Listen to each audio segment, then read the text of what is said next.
kardeşler, sizin balalarınız var bunda. Siz onlarına erişmeyelisiniz. Siz onlarına erişseniz de Allah size poçet olan saklamalı.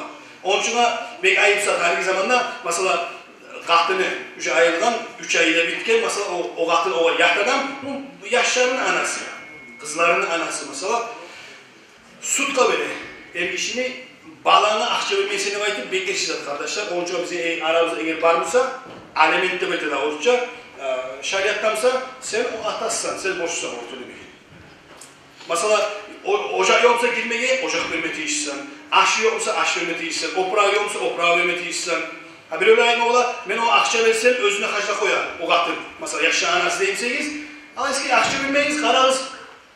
Bir kap un yapar, şeker yapar, kartuşkösün yapar. Karan zaman ayak kim veriyorsa, razmeni bilese ayak kim alıp verir. Anası gibi olmayacak o ayak kim. Onun için çoğu bizimkiler mesela sutka belirgenlik, balalarını akça vermeyi de bayıttı. Sutka belirgenlik kardeşler, siz bir koyuyoruz, Allah'ın anla siz cevaplı olacaksınız bir işe. Siz yaşlarınızı zayıfmeseniz, oprağında, akşamlarında siz giydirmeseniz, siz Allah'ın anla cevap vereceksiniz kardeşler. Atanı borçumuzu attı kardeşler, atanı borcu. Balalarını aşağımak. O zamanlarda da haram aşağıtı olur, halal aşağıtı.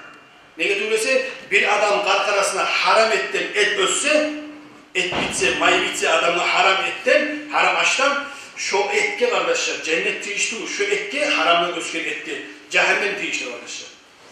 Onun için aşağımak borç, üstüne halalını aşağımak borç kardeşler.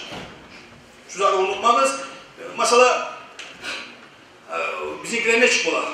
Benden başlayıp, bizge şariat tarih, eğer şariat aytarlar bizge değişamsa, biz karşı kalırız. Şariat ne mi tarih?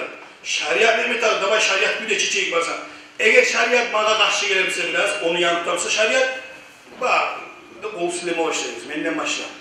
Şu kardeşler, Allah'ın mesela şariatta ayet hareketi etmesi, bir koyuz Allah'ın cevap verdiği, onun barımızda da düşecek.